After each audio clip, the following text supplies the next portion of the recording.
Girlfriend আছে কার কার দেখি হাত তোলো। মাশাআল্লাহ, সাহস আছে ওদের, বুকের পাটা আছে। হাত নাও বেটা। এই গার্লফ্রেন্ড বয়ফ্রেন্ডের সাথে আমাদের কোনো সম্পর্ক, আমরা বিয়ে করব। কি করব? বিয়ে করব। চেয়ারম্যান সাহেব বিয়ে করাই দিন এগুলোতে, আপনার দায়িত্ব দিয়ে গেলাম। এই গার্লফ্রেন্ড বয়ফ্রেন্ড এগুলো ইসলামের কালচার নয়। বিয়ের চেয়ে ভালো কাজ পৃথিবীতে হতে পারে। বিয়ে করতে গেলেই বাপে বলে আগে নিজের পায়ে দাঁড়া। তো এতদিন ও কার পায়ে দাঁড়াইছে? ছেলে মেয়েদেরকে সাহস দেন, ছেলেও পড়বে। ওই যে একজন চিল্লান দিয়ে উঠছে, ওর কমন পড়ছে। কমন পড়ছে, মাশাআল্লাহ।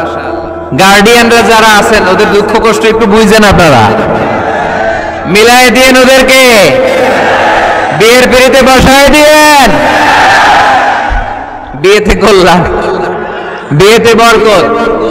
বিয়ের মতো ভালো কাজ হতে পারে না।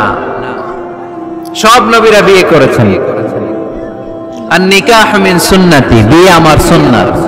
ফামান রাগিবা আন সুন্নতি ফালাইসা মিন্নি, যে আমার সুন্নতকে ভালোবাসে না সে আমার উম্মত হতে পারে না।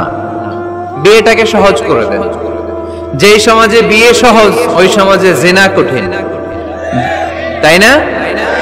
যেই সমাজে জিনা সহজ ওই সমাজে বিয়ে কঠিন। আমাদের সমাজে জিনা করা সহজ, বিয়ে করতে লাগে 10 লাখ, জিনা করতে লাগে 1000। ঠিক কি না? 10 লাখ টাকা ছাড়া বিয়ে করা যায় না। এটা লাগবে, ওইটা লাগবে, এই দাও ওই দাও, মোহর দাও, বিশাল অঙ্কের মোহর। 10 লক্ষ টাকা ধার্য না করলে মেয়ে দিবে না। এরকম আছে না নাই? না, এগুলো আসলে ইসলামিক কালচার না। ছেলের বাবা মেয়ের বাবা উভয়কে আমি বলি বিয়েটা সহজ করে দেন, সহজ করে দেন।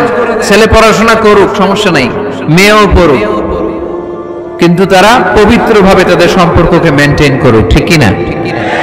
তাদের এই যৌবনের তাড়নায় যে পাপের সাথে জড়াবে তার পার্সেন্টেজ গুণা বাবা হিসেবে আপনার কাঁধেও আছে না নাই? এজন্য বাবারা সাবধান, মায়েরা সাবধান, বিয়েটাকে সহজ করেন। এই এলাকার যুব সংঘ যারা আছো, তোমরা একটা ক্যাম্পেইন করবা এই মাহফিলের পরে, টাইমলি ম্যারেজ ক্যাম্পেইন।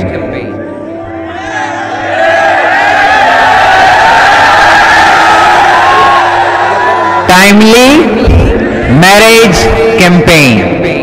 সময় মতো বিয়ে দিতে হবে, দেরি করা যাবে। বাপ মা বুঝে না, একজনকে হুজুর আব্বা বুঝে না। গার্ডিয়ান যারা আছেন একটু সদয় হন।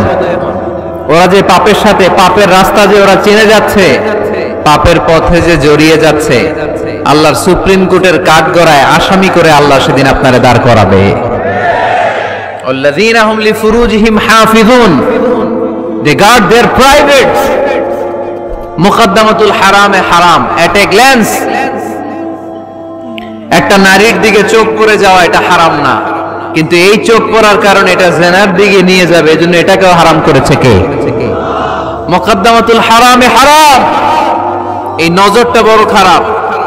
আর নাযার সাহামুন মাসমুমুন মিন সিহামি ইবলিস।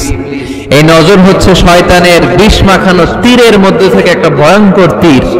এই তীর দিয়ে শয়তান যুবক আর যুবতীদেরকে কাবু করে ফেলে।